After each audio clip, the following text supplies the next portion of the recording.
ಇಂದು ನಾವು ಅರಬ್ಬರ ಮೂಲಕ ಹೇಗೆ ಯುರೋಪ್ಗೆ ಭಾರತದ ಜ್ಞಾನ ಸಂಪತ್ತು ಹೋಯಿತು ಎಂಬುದರ ಬಗ್ಗೆ ನಾವು ತಿಳಿದುಕೊಳ್ಳೋಣ. 712ರಲ್ಲಿ ಮೀರ್ ಕಾಸಿಮ್ನ ನೇತೃತ್ವದಲ್ಲಿ ಮುಸ್ಲಿಂ ಅರಬ್ಬರ ಪಡೆಯೊಂದು ಸಿಂಧದ ಮೇಲೆ ದಾಳಿ ನಡೆಸಿತು. ದಾಳಿ ನಡೆಸಿದಾಗ ಅಲ್ಲಿರ್ತಕ್ಕಂಥ ಬೌದ್ಧ ಮತ್ತು ವೈದಿಕ ಧರ್ಮದ ಗುರುಗಳಿಂದ ತುಂಬ ಪ್ರಭಾವಿತರಾದ ಮುಸ್ಲಿಮರು ಅರಬರು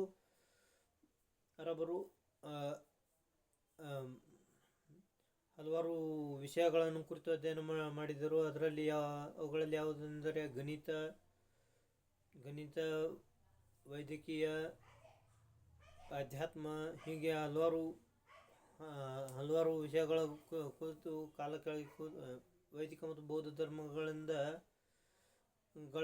ತತ್ವಗಳನ್ನು ಅರಬ್ ದೇಶಕ್ಕೆ ಸಾಧಿಸಲಾಯಿತು.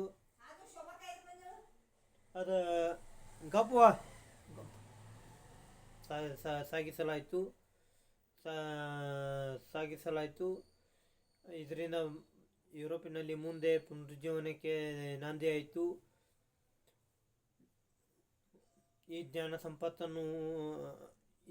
ಸಂಪತ್ತನ್ನು ಆಧರಿಸಿದ ಯುರೋಪಿಯನ್ನರು ಭಾರತಕ್ಕೆ ಬರಲು ಜಲಮಾರ್ಗವನ್ನು ಕಂಡುಹಿಡಿಯಲು ಸಹಾಯಕವಾಯಿತು.